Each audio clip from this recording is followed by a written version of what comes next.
Now let us understand what the PNPN diode is. PNPN ડાયોડનું બીજું નામ શોકલે diode પણ છે, કારણ કે એને વિલિયમ શોકલે દ્વારા શોધવામાં આવેલો હતો. પરંતુ તમને જાણીને આશ્ચર્ય થશે કે હવે શોકલે ડાયોડ અથવા PNPN ડાયોડનું પ્રોડક્શન 1950 થી મતલબ કે ઓલમોસ્ટ 70 વર્ષથી પ્રોડક્શન કરવામાં આવતું નથી. તો શા માટે આપણે ભણીએ? કારણ કે PNPN ડાયોડ જે છે એ SCR, ડાયેક, ટ્રાયેકના ભણવામાં તેની સ્ટડીને અન્ડરસ્ટેન્ડ કરવા માટે ખૂબ અગત્યનો છે, એટલા માટે એને ભણવું ખૂબ જરૂરી છે. જે પ્રકારે નામ દેખાડે છે એ જ પ્રકારે it is consist of 4 layers, that is P layer, N layer, P layer અને પાછું N લેયર. સો 4 લેયર, 3 જંક્શન્સ, પણ હા ટર્મિનલ માત્ર 2, એનોડ અને કેથોડ. શોકલે ડાયોડ અથવા PNPN ડાયોડ છે એ મોટાભાગે એક સ્વિચ તરીકે ઉપયોગ કરવામાં આવતો હતો. આની અંદર જેમ સાદો ડાયોડ છે એમ જ રિવર્સની અંદર કોઈ પણ પ્રકારનો કરંટ ફ્લો થતો નથી, સિવાય લીકેજ કરંટ. અને ફોરવર્ડ ડાયરેક્શનની અંદર, ફોરવર્ડ બાયસની અંદર જ્યારે બેકવર્ડ વોલ્ટેજથી વોલ્ટેજ વધી જાય ત્યારે જંક્શન તૂટી જશે અને કરંટ છે એ ખૂબ મોટી માત્રામાં ફ્લો થવાનો ચાલુ થશે. મતલબ એવો કહી શકાય કે ફોરવર્ડ ડાયરેક્શનની અંદર આ ડાયોડ જે છે બ્રેક ઓવર વોલ્ટેજ પછી કન્ડક્શન ચાલુ કરશે અને રિવર્સ ડાયરેક્શનની અંદર રિવર્સ બાયસમાં કરંટ કન્ડક્ટ થવા દેશે નહીં. મતલબ કે ખૂબ હેવી અમાઉન્ટ ઓફ રેઝિસ્ટન્સ તમને ઓફર કરશે. મતલબ કે it acts as a very good switch. આની કેરેક્ટરિસ્ટિક મહદઅંશે એવું કહી શકાય કે SCR વિધાઉટ ગેટ ટાઈપની કેરેક્ટરિસ્ટિક તરીકે જોઈ શકાય છે. શોકલે ડાયોડ અથવા PNPN ડાયોડનો મોટા ભાગે ઉપયોગ એક સ્વિચ તરીકે અથવા તો રિલેક્સેશન ઓસિલેટર તરીકે કરી શકાય. હવે આપણે જોઈએ પાવર ડાયોડ, કે જે શોધાયાના આજે લગભગ 70-80 વર્ષ પછી પણ ખૂબ જ મોટા પ્રમાણમાં ઉપયોગમાં લેવામાં આવે છે. As discussed, power diode is a two-terminal device where one terminal is an anode and the second terminal is a cathode. If the anode voltage is higher than that of the cathode voltage, then we may say that the diode is in forward bias. અને આથી ઉલટું, if the anode voltage is lower than that of the cathode voltage, then we may say that the diode is in reverse bias. સાદી ભાષામાં સમજાવીએ તો diode એટલે PN junction diode જે છે એ આપણે ઓલરેડી ભણી ગયા એ જ પ્રકારનો PN જંક્શન ડાયોડ છે. પરંતુ આને એવું કહી શકાય કે જો તમે નાનો ડાયોડ, સાદો ડાયોડ જે છે એ ઘણું બરાબર સમજો તો આ ડાયોડ જે છે એ શક્ય છે કે આપણા અંગૂઠા જેવડો, આંગળી જેટલો જાડો અથવા તો માનો કે બોલપેન જેટલો જાડો હોઈ શકે છે અથવા મગફળીના બી જેટલા જાડા હોઈ શકે છે. કહેવાનો આશય એ છે કે સાદો ડાયોડ જે આપણે ભણ્યા છીએ એની અંદર કરંટ અથવા વોલ્ટેજ રેટિંગ ઓછા હોય છે, જ્યારે આ પાવર ડાયોડની અંદર કરંટ અથવા વોલ્ટેજ રેટિંગ જે છે પેલા ડાયોડ કરતાં ઘણા વધારે હોય. સ્વાભાવિકપણે એને કારણે ડાયોડનો જે ક્રોસ સેક્શનલ ડાયામીટર જે છે વધી જાય છે, આને કારણે ડાયોડની સાઇઝ જે છે વધી જાય છે. બાકી કેરેક્ટરિસ્ટિક્સ, પ્રોપર્ટીઝ અને હા સિમ્બોલ પણ જે આપણે સાદો ડાયોડનું જોયું છે એ જ આની અંદર લાગુ પડે છે. સાદો ડાયોડ જે છે એ PN જંક્શન ડાયોડ અથવા ખાલી ડાયોડ તરીકે ઓળખવામાં આવે છે, જ્યારે એ જ ડાયોડની અંદર ખૂબ મોટી સાઇઝના રેટિંગ્સ આવી જાય કરંટ, વોલ્ટેજ વગેરેના, તો એને આપણે પાવર ડાયોડ તરીકે ઓળખીએ છીએ. હવે આપણે જોઈએ BJT અથવા બાયપોલર જંક્શન ટ્રાન્ઝિસ્ટર. આની અંદર NPN અથવા PNP એમ બે પ્રકારના હોઈ શકે છે. યાદ રાખવામાં સરળતા રહે એટલા માટે આપણે અમુક યાદ રાખવા માટેના ટૂલ્સ વિકસાવી લેવા જોઈએ પણ પોતાના મનમાં. જેમ કે NPN હોય તો એનો એરો જે છે નીકળતો હોય છે, જ્યારે PNP હોય તો એનો એરો પ્રવેશતો હોય છે. મતલબ NPN માં નીકળે, PNP માં પ્રવેશે.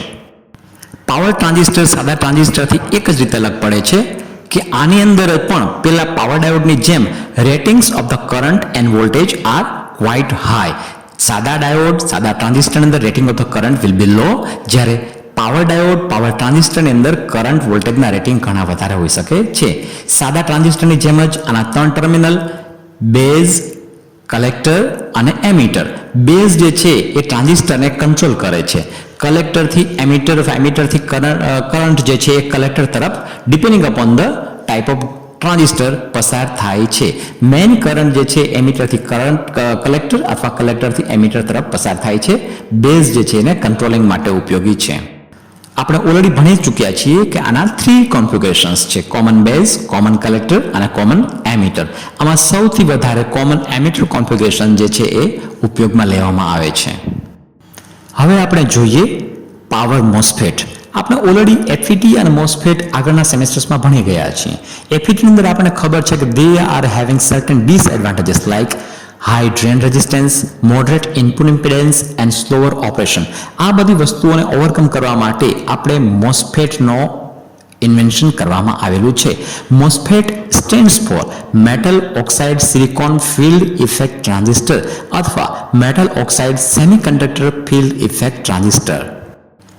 FET ની જેમ જ MOSFET પણ બે પ્રકારના આવે છે, N ચેનલ અથવા P ચેનલ, કે જેની અંદર લાઇટલી ડોપ્ડ સબસ્ટ્રેટ જે છે હેવીલી ડોપ્ડ ચેનલ સાથે ફ્યુઝ કરી દેવામાં આવે છે અને ગેટ જે છે સિલિકોન ડાયોક્સાઇડ અથવા સિલિકા ના ઇન્સ્યુલેશન મારફત જોડવામાં આવે છે. FET ની જેમ જ MOSFET ની અંદર પણ મેઇન કરંટ જે છે ડ્રેન અને સોર્સ D અને S વચ્ચે વહે છે અને ગેટ દ્વારા આ કરંટને કંટ્રોલ કરવામાં આવે છે. ફિલ્ડ ઇફેક્ટ ની મારફત થાય છે FET માં એ જ પ્રકારે. પરંતુ હા, આમાં FET કરતાં ઘણા એડવાન્ટેજીસ છે, જેમ કે ઇનપુટ ઇમ્પિડન્સ FET ની સાપેક્ષમાં ખૂબ વધારે છે અને આઉટપુટ રેઝિસ્ટન્સ જે છે એ ઘણો લો છે. સાથે સાથે સ્પીડ જે છે FET કરતાં ઘણી વધી ગઈ છે અને નોઇઝ જે છે એ ઘણો ઘટી ગયો છે. થર્મલ સ્ટેબિલિટી FET કરતાં ઘણી સારી છે. આ મોટાભાગની એપ્લિકેશન્સમાં હવે FET ની જગ્યાએ MOSFET નો જ ઉપયોગ કરવામાં આવે છે. નેક્સ્ટ ઇઝ થાઇરિસ્ટર અથવા SCR. SCR જે છે યુનિડાયરેક્શનલ કન્ડક્ટિંગ ડિવાઇસ છે અને ગેટ પલ્સ આપવામાં આવે ત્યારે તે કન્ડક્ટ કરવાનું ચાલુ કરે છે. PNPN ડાયોડની જેવી કેરેક્ટરિસ્ટિક છે એવી જ આની કેરેક્ટરિસ્ટિક છે, પરંતુ આમાં જેમ તમે ગેટ પલ્સ વધારે આપો એમ એનું ફોરવર્ડ ઓપરેટિંગ જે કરંટ જે છે ફોરવર્ડ ઓપરેટિંગ ટાઈમ જે છે એ ઘણો ઘટતો જાય છે. આમ ગેટ દ્વારા ફૂલ્લી કંટ્રોલ્ડ છે, એટલે કંટ્રોલ રેક્ટિફિકેશન માટે SCR નો ખૂબ ઉપયોગ થાય છે. SCR, ડાયેક, ટ્રાયેક, આપણે આ બધા કમ્પોનન્ટ્સને ડિટેલમાં પાછી લેશું. નેક્સ્ટ કમ્પોનન્ટ ઇઝ GTO અથવા ગેટ ટર્ન ઓફ થાઇરિસ્ટર. આની અંદર ગેટ ટર્મિનલ SCRમાં જે પ્રકારે છે એ જ છે, પરંતુ આની અંદર તમે ગેટ દ્વારા થાઇરિસ્ટરને ઓફ કરી શકો છો, જ્યારે SCR જે છે એ ઓફ થઈ શકતો નથી. હા, AC ની અંદર ઓટોમેટિકલી જ્યારે વોલ્ટેજ 0 થઈ જશે અથવા રિવર્સમાં જશે ત્યારે SCR ઓટોમેટિક ઓફ થઈ જશે, પરંતુ જો DC હોય તો એ કન્ટિન્યુઅસલી ચાલુ રહે છે. અને આપણે જાણીએ છીએ કે મોટાભાગની એપ્લિકેશન્સ જે છે ઇલેક્ટ્રોનિક સાઇડની એ DC વધારે હોય છે. So gate turn off thyristor comes here into the picture.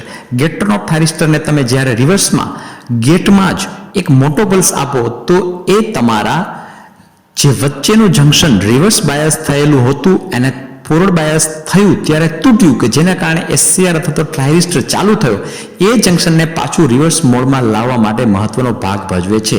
In simple words, GTO is a gate turn off thyristor.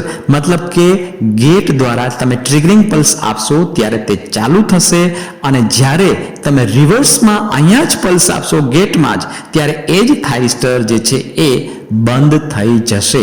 મતલબ કે એનું જે રિવર્સ બાયસ ઓપ્શન જે છે એ પાછો આવી જશે અને તેને પાછું ચાલુ કરવા માટે થઈ અને તમારે પાછો પોઝિટિવ પલ્સ આપવો પડશે. Next component is LASCR. The name itself indicate light activated silicon controlled rectifier. મતલબ કે SCR જ છે, પરંતુ ગેટ જે છે એ આમાં લાઇટ દ્વારા ઓપરેટ કરવામાં આવશે. મતલબ કે પેલાની અંદર સાદા SCR ની અંદર આપણે ગેટ પલ્સ કરંટ રૂપે આપતા હતા, આની અંદર ગેટનું પલ્સ જે છે લાઇટ દ્વારા આપવામાં આવશે. જે પ્રકારે સાદા SCR ની અંદર આપણે કામ કરેલું છે એની અંદર જેમ જેમ intensity of the gate current વધે એમ એનો ઓપરેટિંગ એંગલ જે છે એ ઘટતો જાય છે, ઓપરેટિંગ ટાઈમ છે ઘટે છે. સેમ વસ્તુ ઇઝ એપ્લિકેબલ ઓવર હિયર, કે આની અંદર જે પ્રકારે ઇન્ટેન્સિટી ઓફ ધ લાઇટ જે છે એ વધશે એમ ઓટોમેટિકલી આની અંદર SCR નો જે ઓપરેટ થવાનો પોઈન્ટ છે, એંગલ છે અથવા ટાઈમ છે એ સ્વાભાવિકપણે ઘટતો જશે. Means in very short, LASCR is light દ્વારા એક્ટિવેટ થતું SCR. Next is RCT, means reverse conducting thyristor. આ એક સ્પેશિયલ ટાઈપ ઓફ SCR છે કે જેની અંદર રિવર્સ બ્લોકિંગ વોલ્ટેજ છે એ 0 હોય છે. This reduces the size of the heat sink અને size of the converter get also reduced. આનો સિમ્બોલ તમે જોશો તો સાદા SCR જેવો જ છે, પરંતુ એક ડાયોડ જાણે કે રિવર્સમાં કન્ડક્ટ કરવા માટે આવી ગયો હોય એવું લાગે છે. કેરેક્ટરિસ્ટિક પણ મહદઅંશે તમે જોશો તો SCR ને મળતી આવે છે. નેક્સ્ટ એ જે છે બાય ડાયરેક્શનલ કન્ડક્ટિંગ ડિવાઇસ છે એ ડાયક છે. આ જે છે મોટાભાગે SCR અથવા ટ્રાયકને ગેટ પલ્સ આપવા માટે ઉપયોગી છે. આ જે છે એની કેરેક્ટરિસ્ટિક બંને દિશામાં હોય છે. આની કેરેક્ટરિસ્ટિક તમે જુઓ તો તમને ખ્યાલ પડશે કે એ શાર્પ કંટ્રોલ કરવા માટે SCR અથવા ટ્રાયકને ખૂબ ઉપયોગી સાબિત થાય છે. એને કારણે ઘણી વખત ડાયકની સાથે સાથે ટ્રાયક જે છે એ જોડવામાં આવતું હોય છે. Next component is there of the ટ્રાયક.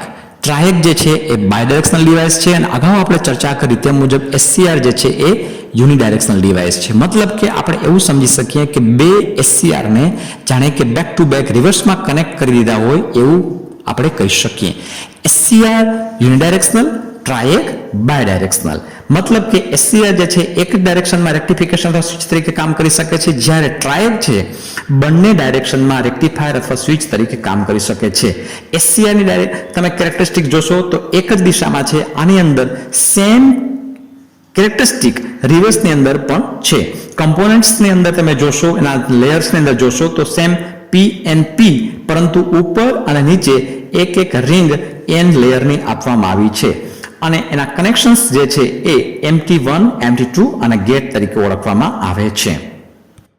આપણા ઘરની અંદર વપરાતું fan regulator, electronic fan regulator જે છે એની અંદર ડાયક અને ટ્રાયક ની કોમ્બિનેશન મૂકવામાં આવેલી હોય છે. ડાયક ફાયર થાય અને ટ્રાયક જે છે એને ફાયર કરે, અને જેમ જેમ તમે રેગ્યુલેટર ચેન્જ કરો તેમ તેમ એનો ફાયરિંગ એંગલ વધઘટ થાય અને તમારો પંખો જે છે એ વધઘટ થાય. આ એપ્લિકેશન આપણે સૌથી છેલ્લે લેશું. For more such videos on engineering, keep watching Easy Engineering. Thank you.